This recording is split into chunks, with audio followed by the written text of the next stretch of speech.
Good afternoon, everybody, and welcome to the Israel Brief, brought to you by Lay of the Land. I'm Rolene Marks, your host from a freezing cold Modi'in in the center of the country with today's top stories.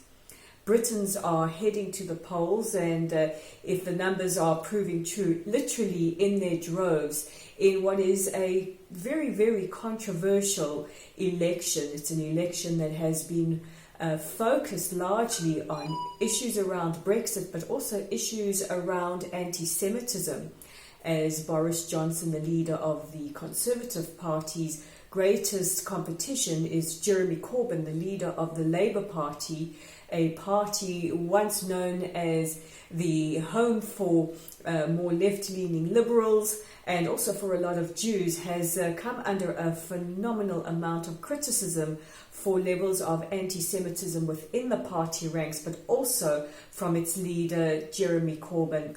On Sunday, thousands took to the streets to protest Corbyn and rising anti-Semitism, and social media has given rise to a movement called ABC, Anything But Corbyn.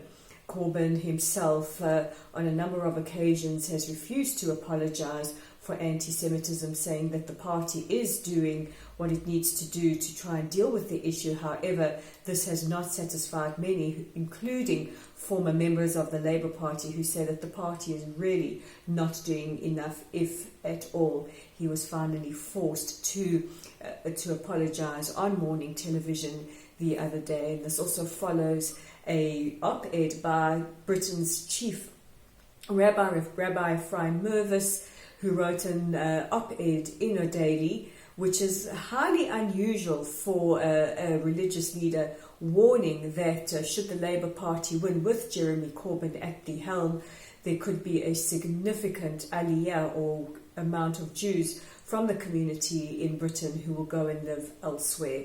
It's an election result we're going to watch very, very closely. Corbyn has come out saying that on his portfolio, or on his mandate for his party rather, he will be the first British Prime Minister to recognise a Palestinian state, and he has faced a lot of criticism for having an affinity or for having relationships with notorious terror groups like Hezbollah and Hamas. These are just some of the accusations against Corbyn. So we will be watching carefully, and we'll bring you results on Monday. More election fever. This time it's in Israel, and it doesn't ever seem to end. As of last night, the Knesset, which is our parliament, formally dissolved itself and announced that elections will be held on the 2nd of March 2020, and now begins yet again the big battle for the hearts, minds and votes of the Israeli electorate. Avigdor Lieberman, the leader of Israel Beitenu party today, who's often referred to as the kingmaker, weighing in, saying that he supports a pardon for Prime Minister Netanyahu, who is facing a number of charges by Israel's Attorney General Avichai Mandelblit. While Lieberman didn't clarify if he supported immunity for the Prime Minister, he did say that there is a fatigue that has set in the Knesset because of the Prime Minister. The Prime Minister also mentioned today that as of the 1st of January, or by the 1st of January, he will drop the other portfolios that he currently holds, which are education, health, agriculture, and the social and diaspora ministries. And looking further afield, still staying with the parliament, this time the Austrian parliament, in a move that is sure to be applauded by many around the world. The Austrian parliament today announced that they would be passing a resolution in their parliament condemning the BDS movement. The BDS, or Boycott, Divestment and Sanctions movement, is a global movement that calls for the delegitimization of the state of Israel and for an end to Israel as the Jewish state as we know it. It is a movement that has been recognized by several around the world, including the German Bundestag, as anti-Semitic, because it draws into opprobrium and criticizes only the Jewish state at the expense of other conflicts around the world. and the Austrian parliament, all 5 parties, from the more left-leaning Green Party to the far-right party, unanimously agree, and the National Council has said that they condemn any anti-Semitic movements or rhetoric, and they condemn any Israel-related anti-Semitism.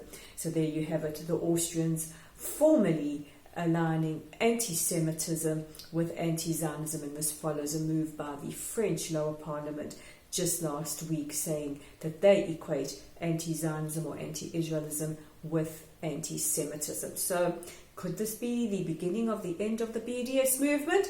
We do wonder. Those are your top stories making headlines in Israel today. And don't forget that if you're looking for reading material this weekend, look no further than Lay of the Land. Check out our website on www.layoftheland.online.